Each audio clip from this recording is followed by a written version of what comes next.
ഒരു കാട്ടില് ഒരു ഉറുമ്പും ഒരു കുറുക്കനുണ്ടായിരുന്നു. ആ, അവരിങ്ങനെ നടന്നു പോയിക്കൊണ്ടിരിക്കുമ്പോ ഒരു 50 പൈസ കിട്ടി.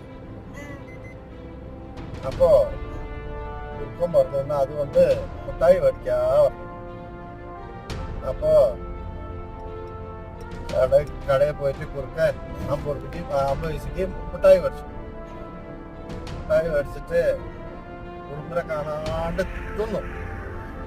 തിന്നപ്പോ ഇത് കണ്ട ഉറുമ്പ് മെല്ലെ വന്ന് കണിയിലൊരു കടിയോട് വിട്ടു. അപ്പോ കുറുക്കൻ പറയാണേ, മുട്ടാണി വീട് വീട് മുട്ടായി തരാ തരാ. എന്താ പറഞ്ഞേ? മുട്ടാണി വീട് വീട് മുട്ടായി തരാ തരാ. ഓക്കെ.